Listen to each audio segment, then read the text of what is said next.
Hello नमस्कार मंडळी, स्वागत आहे तुमचे जयास तडका मसाला कुकिंग चॅनलमध्ये। आज तुम्हाला मी अगदी छान 10 मिनिटात बनणारे स्नॅकचा प्रकार दाखवणार आहे। त्यासाठी मी पोहे घेतले एक वाटी, 2 छोटे बटाटे घेतले कापून आणि छोटी वाटीभर मैदा। बस इतक्या 3 साहित्यात हे इतका टेस्टी नाश्ता तयार होतो, नक्की तयार करा। आता बटाट्याची साल काढून त्याचे काप करून घेतले, त्यामध्ये मिक्सरच्या भांड्यात टाकले आणि त्यावर हिरवी मिरची, थोडी कढीपत्त्याची पाने टाकले, लसूण वगैरे काही वापरायचं नाही आणि भिजवलेले पोहे अगदी 5 मिनिटासाठी पाण्यात ठेवलेले पोहे टाकले आहेत बघा। हे आपल्याला एकत्रितपणे वाटून घ्यायचं छान, आणि थोडे पाणी टाकायचे वाटताना, म्हणजे छान वाटलं जातं। त्यानंतर एका बाउलमध्ये आपण हे सगळं काढून घेऊया। त्यामध्ये छोटी वाटीभर मैदा टाकायचा आहे। खूप टेस्टी पकोडी तयार होते, नक्की ट्राय करा। स्वादानुसार मीठ टाकायचं आहे। बटाटा वापरल्याने चव खूप छान येते। 1 चमचा जिरे, अगदी कमी पदार्थात दाखवण्याचा प्रयत्न केला आहे मी, आणि हिंग जरूर वापरायचं आहे आपल्याला। हिंगाने छान टेस्ट येते, पचनक्रिया देखील छान होते। त्यानंतर एक कांदा घेतला आहे मी, कांदा बारीक कापून घ्यायचा आहे, कोथिंबीर घ्यायची आहे। बस इतकंच साहित्य वापरणार आहे मी आज या पकोडीसाठी। कुठेही बेसनचा वापर न करता इतका टेस्टी नाश्ता आपण 10 मिनिटात तयार करू शकतो। त्यामुळे नक्की ट्राय करा ही रेसिपी। माझी रेसिपी कशी वाटली मला लाईक कमेंट करून नक्की सांगा। मी यूट्यूबवर नवीन असल्याने मला तुमच्या सपोर्टची गरज आहे। प्लीज माझ्या चॅनलला सबस्क्राईब करा। त्यानंतर सगळे एकत्रितपणे फेटून घ्यायचे बघा। आपल्याला बटाटा वापरल्याने भजीची टेस्ट खूप टेस्टी येते, आणि सगळं एकत्रित करून थोडे थोडे पाणी टाकून आपल्याला छान फाईन पेस्ट करायची याची। एकीकडे तळणीला तेल ठेवलं आहे मी,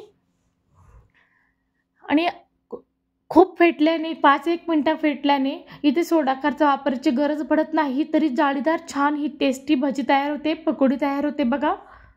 आजपर्यंत कोणीही दाखवलं नसेल बटाट्याच्या या प्रकारची भजी, मग करणार ना मंडळी ट्राय। आता हे तेलात मीडियम टू लो फ्लेमवर छान तळून घ्यायची आपल्याला। प्रथम तेल जास्त तापू द्यायचं, त्यानंतर भजी सोडताना मीडियम फ्लेम करायची। कुठेही 10 मिनिटाचा रेस्ट वगैरे काही द्यायचं नाही। अगदी टेस्टी तयार होते, कमी वेळेत कमी साहित्यात। मग ही रेसिपी ट्राय केल्यानंतर मला कमेंट जरूर करा कशी झाली तुमची पकोडी। टेस्टला अप्रतिम बनली होते, कुरकुरीत टेस्टी। बघा आपण हे सगळं काढून घेऊया आता। मला तळणीसाठी 7 ते 8 मिनिटं लागलीत ही भजी तळणीसाठी।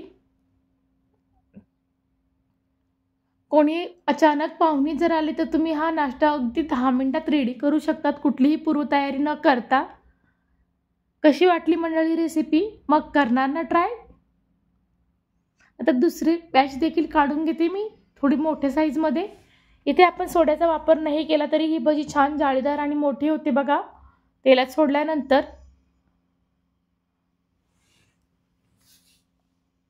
रेसिपी कशी वाटली मंडळी, छान भज्या तळून झाल्यात आपल्या। आपण ही भजी हिरवी मिरची किंवा सॉस बरोबर देखील खाऊ शकतो। पोह्यांपासून आज ही टेस्टी भजी केली मी।